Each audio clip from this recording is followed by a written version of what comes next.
Hello বন্ধুরা, সকলে নিশ্চিত ভালো আছেন, সুস্থ আছেন। আজকে পাতিলেবুর সঙ্গে খাওয়ালু টক রান্না করে দেখাবো, একদম খুব সহজ পদ্ধতিতে এবং ঘরোয়া পদ্ধতিতে, যাতে যারা নতুন রান্না করছেন তাদের কাছে খুবই সুবিধা হয়। তাই কেমন লাগলো রেসিপিটা জানাতে ভুলবেন না।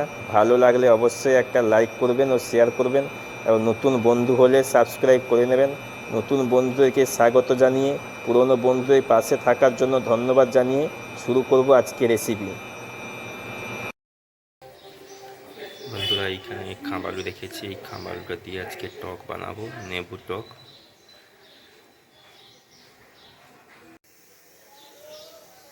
খাবারটাকে ভালো করে কেটে নিয়েছি, সাফ সাফাই করে নিয়েছি।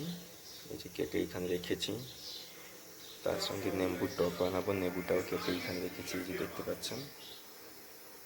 তার সঙ্গে দেবো মাছ, এখানে সরিষা বাটা, সরিষার পেস্ট করে বানিয়ে রেখেছি। এখানে টমাটো পেস্ট বানিয়েছি। এগুলো দিয়ে আজকে খুবই অল্প সময়ে একটা টক বানাবো। মাছ খাওয়ালো, নেম্বু টক হবে।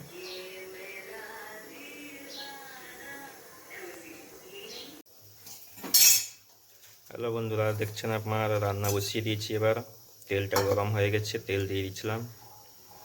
এবার পাঁচফোড়নটা দেবো, পাঁচফোড়নটা দিয়ে দিলাম।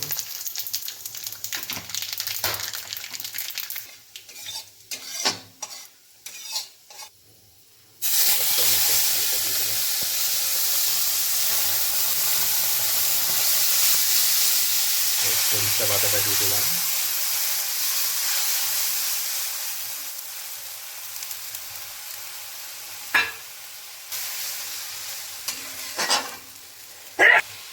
খাবারটা দিয়ে দিচ্ছি। খাবারটা দেওয়া হয়ে গেছে। এবার একটু মিক্সড করে দেবো মশলার সঙ্গে একটু খাবারটা। এর পরিমাণ মতো লবণটা দেবো।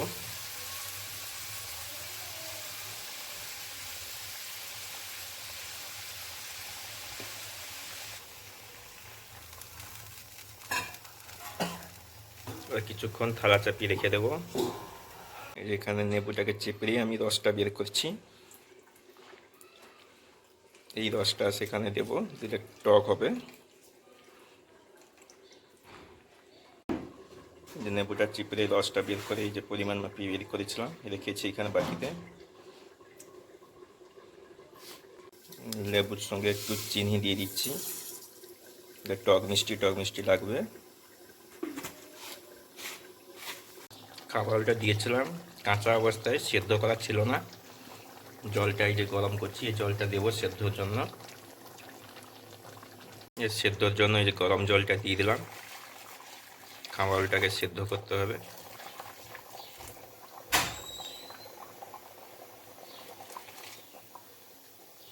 জলটা ফুটছে, এবার মাছটা এক একটা করে ছেড়ে দেবো। মাছ দেওয়া শেষ হয়েছে, এবার জলটা ফুটছে। এবার নেবু রসটা দিয়ে দেবো। নেবুর জলটা দিয়ে দিলাম।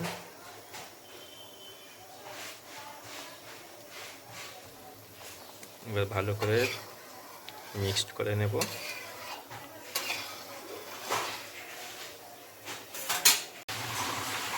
দেখো বন্ধুরা, রান্না আমার হয়ে গেছে কমপ্লিট। খামারগুলো সেদ্ধ হয়ে গেছে, খামারগুলো হয়ে গেছে। এবার আমি রান্নাটা নামিয়ে দেব।